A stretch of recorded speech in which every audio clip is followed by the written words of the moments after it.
মানবেন কোরআনের দলিল ছাড়া, হাদিসের দলিল ছাড়া, অন্ধ।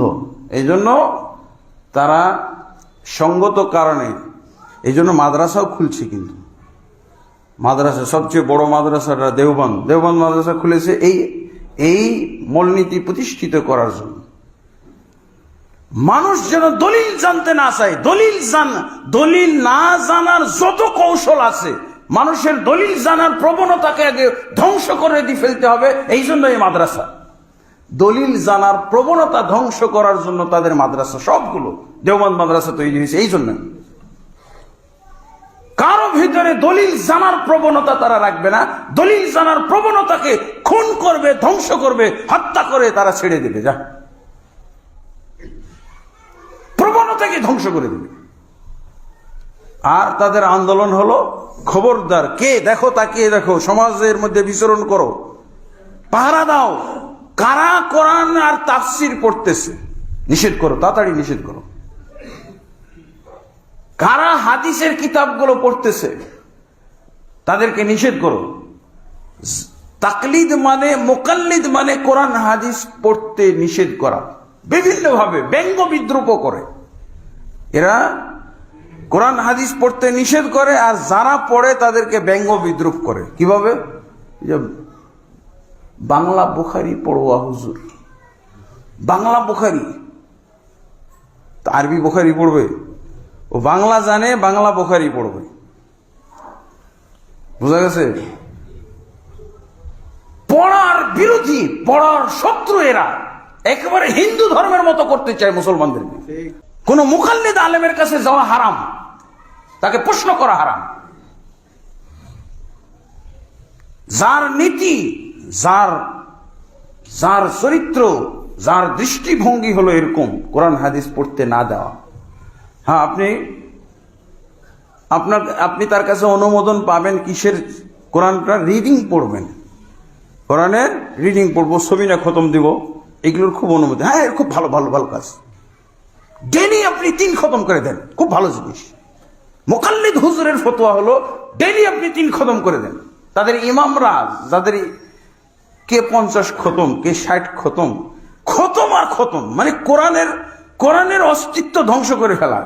খতম মানে কি? ধ্বংস করে ফেলা। এই ধ্বংসের অর্থে যে খতম, এই খতমের সাথে আছে এই মুকাল্লিদরা। কোরআনের খতমের একটা অর্থ হলো ধ্বংস করে ফেলা, এই ধ্বংসের সাথে আছে। 3 দিনে খতম তারা পছন্দ করেন, দিনে 2-10 বার খতম দিবেন। মানে খতমের প্রবণতার কারণে তাদের আর কোরআন হাদিস বোঝার সময়ই নেই। আগে তো কোরআন খতম ছিল, এখন বুখারি খতম শুরু করেছে, বুখারিও খতম দেয়। খালি খতম কি জন্য? আপনি তার কাছে অনুমতি পাবেন কিভাবে? প্রশ্ন করলে, হুজুর বরকত নেওয়ার জন্য পড়বো। ও তাহলে পড়েন, খতম দেন। সহিহ বুখারী প্রতি মাসে 1 বার করে খতম দেন, 10 বার খতম দেন, কোনো সময়। এমন অবস্থা যে, আর যদি বলেন যে আমি একটা বাংলা সহিহ বুখারী কিনছি, বঙ্গানুবাদ সহিহ বুখারী, তখন তার মাথা খারাপ, মাথা নষ্ট। এগুলো অনেক উদাহরণ আছে, অনেক উদাহরণ। এই ঢাকা শহরেই আগে তো উনি ছিলেন ইয়েতে, ফেনী, একজন ব্যাংকের ম্যানেজার। ওই বেচারা বলছে, আমার এক মুফতি বন্ধুকে বললাম খুশি হয়ে, যে বন্ধু, আমি তো 6খানা হাদিসের বঙ্গানুবাদ কিনে নিয়ে এসেছি, তো তোমাকে আমি একটু দেখাইতে চাই। মুফতি বন্ধু, উনি ব্যাংকে চলে আসছে আর উনি মুফতি হয়ে গেছে। তো খুশি হয়ে বলছে বেচারা ব্যাংকের ম্যানেজার, আপনারা ঘটনাটা যদি আরো সুন্দর করে জানতে চান আমার কাছে নাম্বারটা নিন। এখন ওই ঢাকায় পোস্টিং, আগে ফেনীতে ছিল। তো মুফতি বন্ধুকে যখনই বলছে যে আমি 6খানা হাদিসের গ্রন্থ বঙ্গানুবাদ কিনে নিয়ে এসেছি, তুমি একটু দেখতে আসো, তার চেম্বারে ডাকছে শাহজালাল ইসলামী ব্যাংকে। তো মুফতি তখনই তর্ক শুরু হয়েছে যে তুমি হাদিসের কিতাবের বঙ্গানুবাদ কিনেছো, জানো এতে কি হবে? বিভ্রান্ত হয়ে যাবে, বিভ্রান্ত হয়ে যাবে।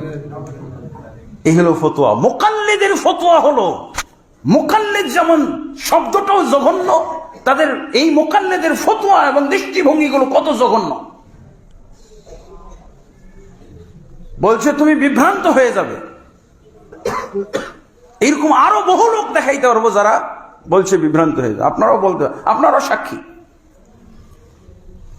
বিভ্রান্ত হয়ে যাবে।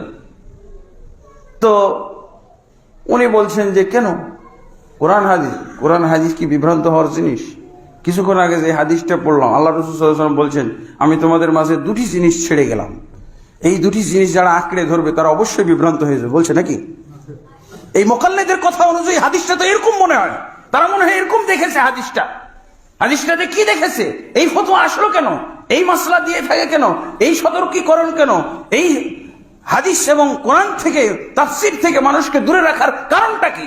তাহলে তাদের হাদিসে মনে হয় এরকম কথা আছে কি, তারাকতু ফীকুম আমরাইন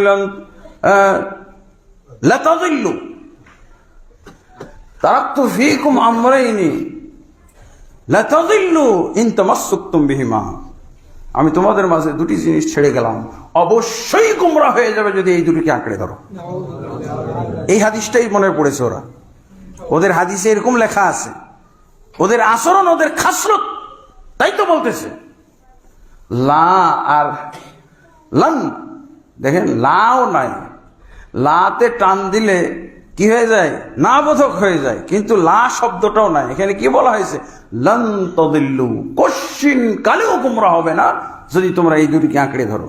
কিন্তু ওদের চোখে পর্দা পড়ে গেছে, লানের জায়গায় তারা লাতাদিল্লু পড়েছে। তাদের হাদিসটা কি? তারা যে হাদিস পড়েছে, মুকাল্লিদ হওয়ার কারণে তারা যে হাদিসটা পড়েছে সেটা কি? আমি তোমাদের মাঝে দুটি জিনিস ছেড়ে গেলাম, অবশ্যই গুমরা হয়ে যাবে যদি এই দুটিকে আঁকড়ে ধরো। নাহলে এই সতর্কীকরণ কেন? কোরআন থেকে ফিরানোর এই উদ্দেশ্যটা কি? হাদিস থেকে মানুষকে ফিরানোর উদ্দেশ্যটা কি? তাদের হাদিস তাহলে এরকম? অবশ্যই এটা রাসূলের হাদিস না, এটা ইবলিসের হাদিস। তারা যে আমল করতেছে এটা ইবলিসের হাদিস, এটা জাল হাদিস। লা তাযিল্লু মা তামাসসাকতুম বিহিমা। তাদের ফতোয়া, তাদের আমল আচরণ থেকে কি বোঝা যায়? যে তারা মনে হয় যে এরকম হাদিসই পেয়েছে যে আল্লাহ রাসূল সাল্লাল্লাহু আলাইহি ওয়াসাল্লাম বলছে, আমি তোমাদের মাঝে দুটি জিনিস ছেড়ে গেলাম, অবশ্যই গোমরা হয়ে যাবে যদি এই দুটিকে আমল করো, এই দুটিকে আঁকড়ে ধরো। এই তো বোঝা যায়। আর এরকম হাদিস ছাড়া তাকলিদ আসে কি করে? লা হাওলা ওয়ালা কুওয়াতা ইল্লা বিল্লাহ।